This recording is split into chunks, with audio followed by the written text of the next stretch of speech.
तो हेलो, स्वागत है आप सभी का न्यू विद्या मंदिर क्लासेस में। तो कैसे हैं आप लोग? बहुत दिनों के बाद मिल रहे हैं क्या? बहुत दिनों तो नहीं, हाँ 3-4 दिन के बाद मिल रहे हैं। ज़रूरी काम था कुछ भोज हो रहा था घर में, इसलिए ठीक है। तो इसलिए जो है क्लास नहीं ले पा रहे थे। तो अब हम फ्री हो चुके हैं। अब आपका क्लास डेली होगा, कंटिन्यू, ठीक है। तो कैसे हैं आप लोग बताइए? सब बढ़िया? आए, पढ़ाई लिखाई कैसी चल रही है? अगर आपकी पढ़ाई लिखाई अच्छा चल रहा है तो हम क्लास शुरू करेंगे और क्लास में आगे बढ़ेंगे, है कि नहीं? तो क्या आप लोग ने इससे पहले वाला वीडियो देख लिया, इससे पहले वाला क्लास देख लिया है? तो क्या आप लोग पिक्चर देख के बता सकते हैं ये कौन सा क्लास है? बताइए। वैसे आप थंबनेल देख के आए ही हैं कि कौन सा क्लास है कि नहीं? सर आप तो पहले बता दिए हैं, कोई बात नहीं। तो ये है क्लास 10th। तो क्लास 10th वाले बच्चों का क्लास है।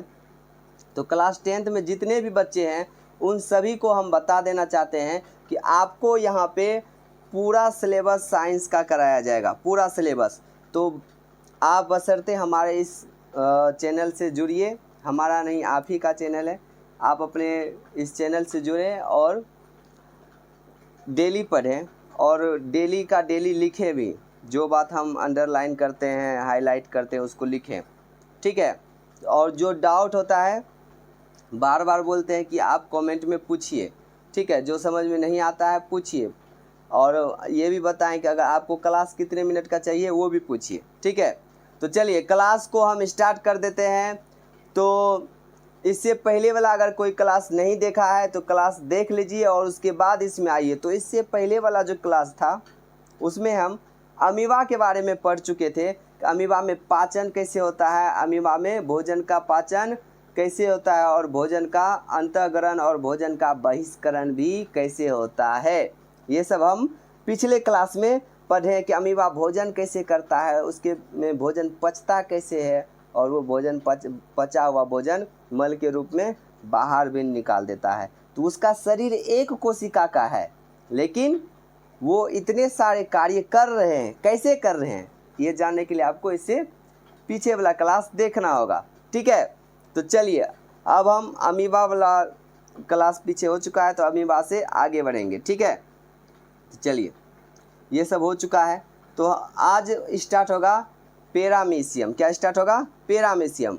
तो क्या बोल रहा है देखिए, बोल रहा है कि एक अन्य प्राणी संभोजी एक कोशिकीय जीव पैरामीशियम अमीबा की भांति मृदु जलीय प्रोटोजोआ है। बोल रहा है ये भी अमीबा की भांति ही क्या है? मृदु जलीय प्रोटोजोआ है। कौन? पैरामीशियम भी। तो देखिए पैरामीशियम का चित्र देखिए। तो देखिए, चलिए समझिए, चित्र समझिए। तो ये देखिए, ये चित्र जो आप ये पूरा अमीबा का देख रहे हैं, ये उल्टा चप्पल के समान दिख रहा है कि नहीं? चप्पल को उल्टा कर दीजिए, ठीक नहीं? इसे तो उस तरीके से दिख रहा है। तो ये देखिए, ये जो आप लाइन देख रहे हैं इसके चारों ओर जो ये लाइन देख रहे हैं, इसको कहते हैं सीलिया। क्या कहते हैं? सीलिया। देखिए यहाँ लिखा हुआ, इसको क्या कहते हैं? सीलिया। और ये देखिए, ये जो जा रहा है ये भोजन के कण है। किसके कण है? भोजन के कण। और इसी जगह इसको हम क्या कहते हैं? कोशिका का मुख कहते हैं। क्या कहते हैं? कोशिका का मुख कहते हैं, या उसको हम क्या कहते हैं? साइटोस्टोम भी कहते हैं। कोशिका मुख यही है इसका। इसमें निश्चित मुख है लेकिन अमीबा में नहीं था। ये सब अंतर है। थोड़ा सा खांसी है, ठीक है, तो आप लोग देख मैनेज कर लीजिएगा, आवाज़ अगर जा रहा हो। तो ये क्या है? ये देखिए, ये है इसका भोजन रसधानी। क्या है? ये है भोजन रसधानी। और ये देखिए भोजन रसधानी का निर्माण हो चुका है। तो इसके पास भोजन रसधानी भी है और कोशिका मुख भी है, लेकिन अमीबा के पास कोशिका मुख नहीं था। तो चलिए आगे चलते हैं। उसके बाद क्या बोल रहा है?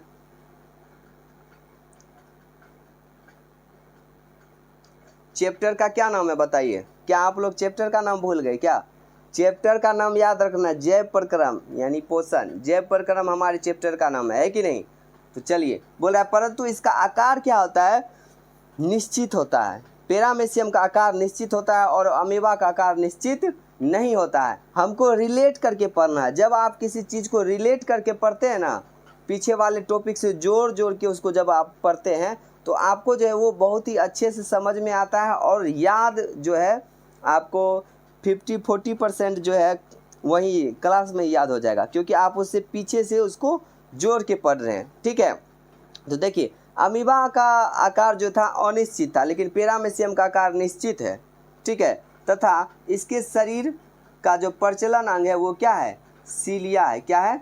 सीलिया। इसके शरीर का प्रचलन अंग सीलिया से क्या होता है? ढका होता है। पैरामीशियम में भोजन का अंतःग्रहण शरीर के एक निश्चित स्थान से होता है जिसको कोशिका मुख कहते हैं। लेकिन अमीबा में ऐसा बात नहीं था। अमीबा में भोजन ग्रहण करने के लिए वो कहीं से भी भोजन ग्रहण कर लेता था कूट पात की मदद से, लेकिन पैरामीशियम में कोशिका मुख है भोजन ग्रहण करने के लिए। सीलिया में लगातार होने वाले गति भोजन के कणों को कोशिका मुख की ओर ले जाते हैं। सीलिया में इस तरह हमेशा गति होते रहता है, और सीलिया में जो गति होते रहता है इसी के कारण भोजन के जो कण है वो कोशिका मुख तक उनके पास आ जाते हैं। ठीक है, समझ में आया? समझ में आया? बताइए। तो अमीबा में भोजन का पाचन कैसे होता है और पैरामीशियम में भी? पैरामीशियम में सीधा क्या है? पैरामीशियम में कोशिका मुख पाया जाता है, सीलिया पाया जाता है। ठीक है, तो अब देखिए पैरामीशियम का आकार निश्चित होता है। ये सब बात याद रखने वाला बात है, ये सब बात याद रखिए। और क्या जानना है आपको? बस हो गया, इतना चीज़ जानिए पैरामीशियम के बारे में। जितना चीज़ आपके बुक में दिया हुआ उतना चीज़ याद रख लेना। ठीक है, ठीक है ना? चलिए, तो आपका इसमें आप जो है अमीबा और पैरामीशियम में अंतर लिख सकते हैं। क्या नहीं लिख सकते हैं? अमीबा और पैरामीशियम में अंतर लिख सकते हैं। अमीबा का आकार क्या होता है? अनिश्चित होता है, लेकिन पैरामीशियम का आकार निश्चित होता है। अमीबा के पास कोशिका मुख पाया जाता है? नहीं पाया जाता है, लेकिन पैरामीशियम के पास कोशिका मुख पाया जाता है। और बताइए, जो पैरामीशियम का शरीर होता है वो सीलिया से ढका होता है, लेकिन अमीबा का नहीं होता है कि नहीं? बहुत सारा अंतर है। इसके पास कोशिका मुख होता है, उसके पास कोशिका मुख नहीं होता है। चलिए, अब हम पढ़ेंगे मनुष्य का पाचन तंत्र, यानी तुम्हारा पाचन तंत्र, हमारा पाचन तंत्र, हम सभी का पाचन तंत्र। किसका पाचन तंत्र? मनुष्य का पाचन तंत्र। तो चलिए मनुष्य का पाचन तंत्र शुरू कर देते हैं। तो क्या बोल रहा है? देखिए, मनुष्य का पाचन तंत्र बोल रहा है कि मनुष्य तथा सभी उच्च श्रेणी के जंतुओं में भोजन के पाचन के लिए विशेष अंग होते हैं। बोल रहा है क्या? मनुष्य तथा सभी उच्च श्रेणी के जंतुओं में भोजन के पाचन के लिए क्या होता है? विशेष अंग होते हैं जो आहार नाल कहलाते हैं। क्या कहलाते हैं? आहार नाल कहलाते हैं। आहार नाल से संबंध कुछ पाचक ग्रंथियां होती है। देखिए क्या बोल रहा है कि मनुष्य तथा सभी उच्च श्रेणी, ऐसा नहीं है कि हम सिर्फ अपने बारे में ही बात कर रहे हैं, ऐसा नहीं है कि हम सिर्फ आपके बारे में बात कर रहे हैं। हम मनुष्य के साथ साथ जितने भी उच्च श्रेणी के जंतु हैं उनके बारे में भी बात कर रहे हैं कि उच्च श्रेणी के जंतुओं में भोजन के पाचन के लिए विशेष अंग होते हैं जिसे हम आहार नाल कहते हैं। तो आहार नाल कहते हैं तो अकेले आहार नाल, आहार नाल से संबंध क्या है? कुछ पाचक ग्रंथि भी है और कुछ पाचक रस भी है, और पाचक ग्रंथि ही पाचक रस स्रावित करती है कि नहीं, जिससे भोजन का क्या होता है? पाचन होता है। तो अब हम पूछ देंगे कि भोजन का पाचन होता है। तो अब आगे देखिए क्या बोल रहा है कि आहार नाल इससे संबंध पाचक ग्रंथि और क्रिया मिलाकर पाचन तंत्र का निर्माण करता है। पूछ दिया जाए कि पाचन तंत्र का निर्माण कैसे होता है, तो आप बता सकते हैं कि आहार नाल और इससे संबंध, किससे संबंध? पाचक ग्रंथि, इससे संबंध पाचक ग्रंथि और पाचन क्रिया मिलकर पाचन तंत्र का निर्माण करते हैं। तो ये था पाचन तंत्र। अब हम चलते हैं मनुष्य के आहार नाल पे। ठीक है, मनुष्य के आहार नाल। तो देखिए मनुष्य का आहार नाल, ये है मनुष्य का आहार नाल। तो क्या बोल रहा है कि यह एक कुंडलित रचना, यह एक कैसा रचना है? कुंडलित रचना है जिसकी लंबाई करीब 8 से 10 मीटर होती है। मनुष्य के आहार नाल की लंबाई करीब 8 से 10 मीटर होती है। यह मुख गुहा से शुरू होकर मल द्वार तक फैली होती है। खांसते होंगे, आपको आवाज़ आता होगा ज़्यादा जोर से, कोई बात नहीं, मैनेज कीजिए। तो बोल रहा है कि देखिए क्या बोल रहा है कि यह मुख गुहा से शुरू होकर मल द्वार तक फैली होती है और आहार नाल के विभिन्न भागों में संरचना तथा उनके कार्य क्या है? निम्नलिखित है। पढ़िए आहार नाल का। जैसे पहला आहार नाल का, अगर पूछ दे कि आहार नाल का पहला भाग क्या है, बोलना है मुख गुहा।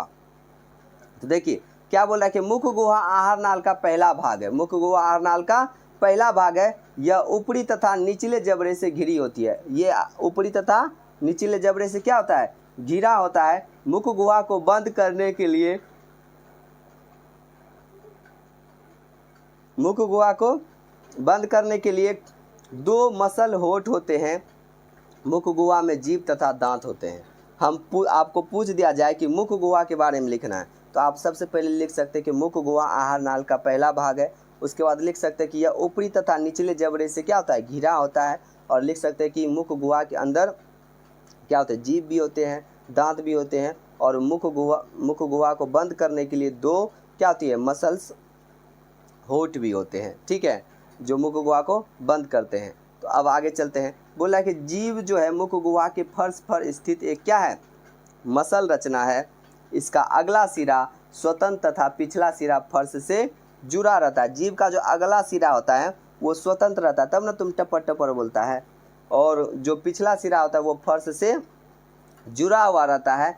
जीभ के ऊपरी सतह पर कई छोटे छोटे अंकुर होते हैं जिन्हें स्वाद कलियां कहते हैं। हमारे जीभ के ऊपर जो है कई छोटे छोटे अंकुर होते हैं जिन्हें हम क्या कहते हैं, स्वाद कलियां कहते हैं। और इन्हीं स्वाद कलियों के द्वारा ही मनुष्य जो है भोजन के विभिन्न स्वाद को हम क्या कर सकते हैं, पता करते हैं कि कड़वा है कि मीठा है कि खट्टा है। ये सब हम पता कर लेते हैं इसी स्वाद कलियां की मदद से। चलिए, क्या बोल रहा है कि स्वाद कलियां कहते हैं। इन्हीं स्वाद कलियां के द्वारा मनुष्य भोजन के विभिन्न स्वाद, मीठा, खारा, खट्टा, कड़वा आदि का ज्ञान होता है। जीभ अपनी गति के द्वारा भोजन को निगलने में मदद करता है कि जीभ से भी भोजन निगलने में मदद होता है। मुख्य गुहा के ऊपरी तथा निचले जबड़े पर दांत व्यवस्थित रहता है कि ऊपर तथा नीचे दोनों जबड़ा में दांत रहता है। प्रत्येक दांत जबड़े के मसूर से जुड़ा होता है। प्रत्येक दांत जो है खांसी है ना, जबड़े के जो क्या मसूर है उसमें, उससे क्या होता है, दांत जुड़ा हुआ रहता है। दांत का वह भाग जो मसूर में धंसा होता है जड़ तथा वह भाग जो मसूर के ऊपर निकला रहता है सिरा कहलाता है। बोलता है जो भाग दांत का जो मसूर में धंसा रहता है उसको जड़, जो बाहर निकला रहता है उसको सिरा या शिखर कहते हैं। जड़ तथा शिखर के बीच का भाग ग्रीवा या गर्दन कहलाता है। और प्रत्येक दांत के भीतर एक मज्जा गुहा होती है। प्रत्येक दांत के भीतर एक क्या होता है, मज्जा गुहा होती है। इसके ऊपर दंत, देखिए, चलिए एक पेज खत्म, दूसरा चलते हैं। ये चित्र समझिएगा, पहले इसको खत्म कर लेते हैं। क्या बोला जा रहा है, देखिए क्या बोला जा रहा है, समझने का कोशिश कीजिए। ठीक है, क्या बोला जा रहा है, डेंटाइन होती है। ठीक है, ये डेंटाइन का बात हो रहा था। बोला कि जो दांत के अधिकांश भाग तैयार करती है। हमारे दांत का अधिकांश भाग जो है डेंटाइन ही तैयार करता है। और यह हड्डी से अधिक कड़ी तथा पीले रंग की होती है। यह हड्डी से भी ज़्यादा कड़ा होता है और पीले रंग का होता है। डेंटाइन के ऊपर इनामेल की एक कड़ी परत होती है जो दांत को क्या देती है, सुरक्षा देती है। दांत भोजन के काटने तथा चबाने का कार्य करता है। दांत जो है भोजन को काटने और चबाने का कार्य करता है। एक वयस्क मनुष्य के मुख्य गुहा में 32 दांत होते हैं। एक जो वयस्क मनुष्य कौन जो मनुष्य बड़ा हो गया है, हम लोग 32 दांत है। ठीक है, आप लोग में नहीं होगा अभी। तो एक वयस्क मनुष्य में 32 दांत होते हैं। दांत 4 प्रकार के होते हैं। दांत कितने प्रकार के होते हैं, 4 प्रकार के। सभी को याद रहना चाहिए, दांत 4 प्रकार के होते हैं। ज़्यादा जोर से बोल नहीं पा रहे क्योंकि गला खराब है। ठीक है, तो बोला है कि दांत जो है 4 प्रकार के होते हैं। ये बात सभी को पता होना चाहिए कि दांत कितने प्रकार के होते हैं, 4 प्रकार के होते हैं। कौन कौन सब, तो पहला होता है इंसीजर, केनाइन, प्रीमोलर, मोलर। ठीक है, इंसीजर बोलो, इंसीजर बोलो, इंसीजर, केनाइन, उसके बाद